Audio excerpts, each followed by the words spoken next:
Hey, this is Anney. And Samantha. Welcome to Stuff I Never Told You, production by iHeartRadio.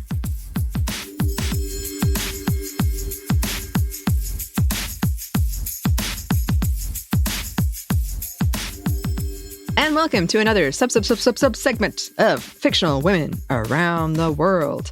I have to say, this is a first for me. I started an outline on someone else, Dina from The Last of Us 2. Because it is Last of Us Day coming up in September. My birthday. Also that. Yeah.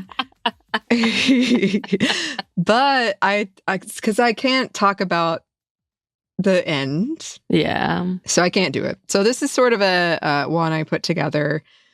Not at the last minute, but it was, I had to redo a whole thing, and I'm not mad about it, but it's a first. It's a first. But today we are talking about Morticia Addams. And yeah, you can see our Wednesday Addams episode that we just reran as a classic, or is about to rerun as a classic. Yeah. There will be spoilers for the Wednesday show, the second season, and the first season, I guess. But I'm trying to keep them vague, but there will be spoilers. Okay.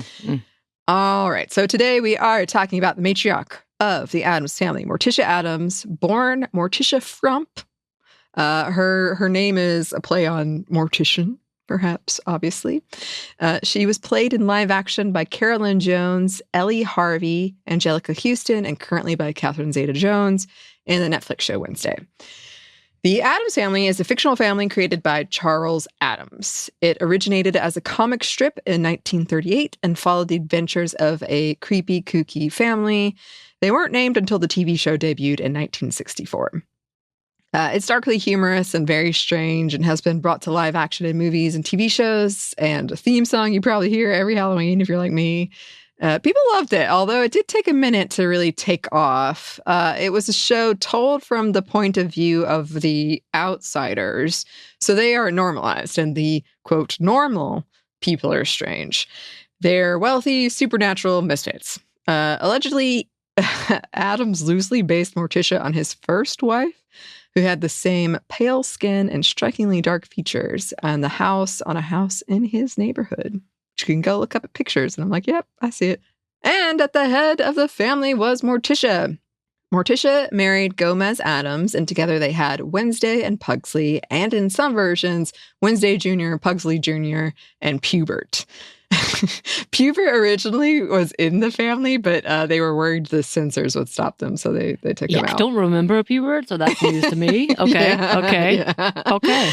And the family lived with Uncle Fester, Thing, Lurch, and Cousin It. Morticia is cool, steely, loyal, and deeply caring about her family. She is unfazed at danger and pretty competent in a lot of things.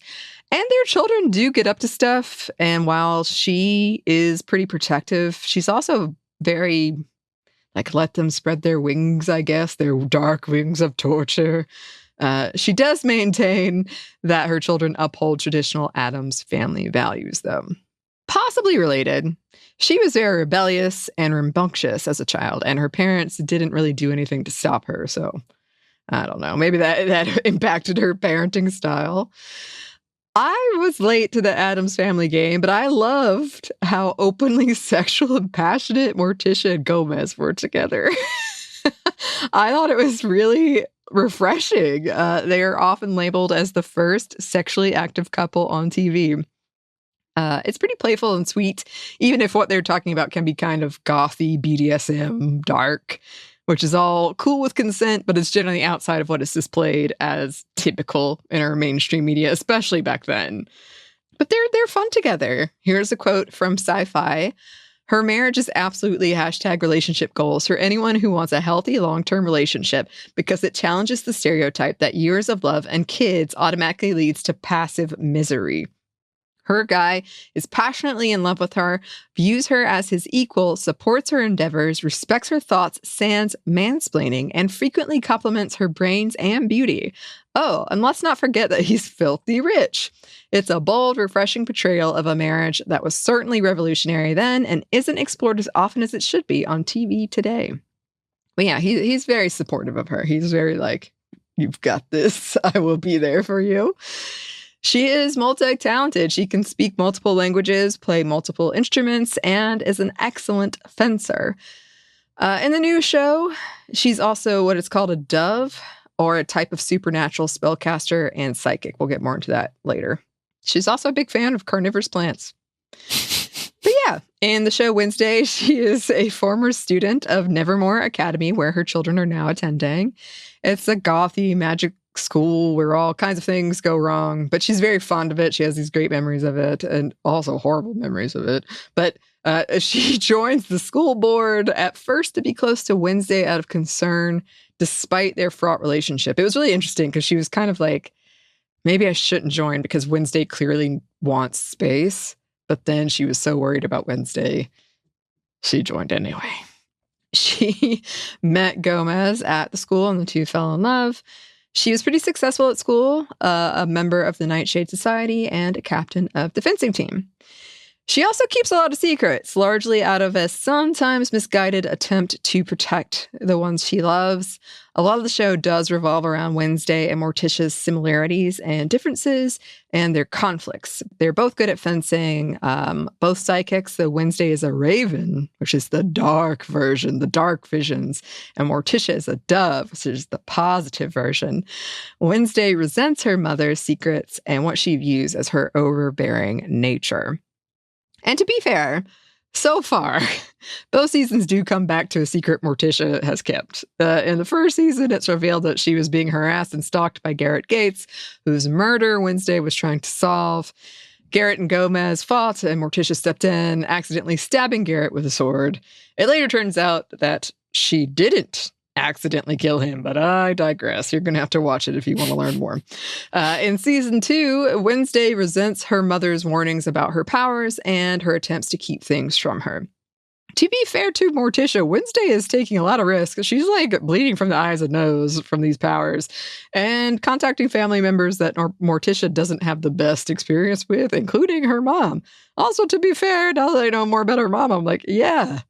On the other hand, Wednesday really wants to understand her powers. They challenge each other to a blindfolded fight over it, as is tradition in the Addams family, I suppose. And Morticia wins, destroying the spellbook Wednesday had been using. Morticia is worried her mother will treat Wednesday like her sister Ophelia, who is sent to an asylum. Her mother also thinks that Gomez is beneath Morticia, so they butt heads about that often. That kind of get resolves when you learn why Gomez doesn't have powers. But again, I digress. You have to watch for more. So it's interesting because a lot of that stuff I just talked about has never been explored outside of the TV show. They're doing a lot of like lore building in there. But I remember, I think after we did the episode on Wednesday, the first time when I had never seen the movies and I watched them, I remember thinking like, this is so cool. I've never seen like a relationship like this that is kind of funny and weird and sexy, like between her and Gomez. And so I don't know. I liked it. I'm glad to see it continue. And clearly it's had an impact. A lot of the articles I was reading about this was like, it got canceled the first TV show got canceled pretty quickly, but here we are in 2025 and it's still kicking. Been a lot of movies and comics and games and stuff like that. So yeah. Well, as always, listeners, if you have any thoughts about this or any characters you would like to suggest, please let us know. You can email us at hello@stuffmonevertoldyou.com. You can find us on Blue Sky at Mom Stuff Podcast or on Instagram and TikTok at Stuff One Never Told You.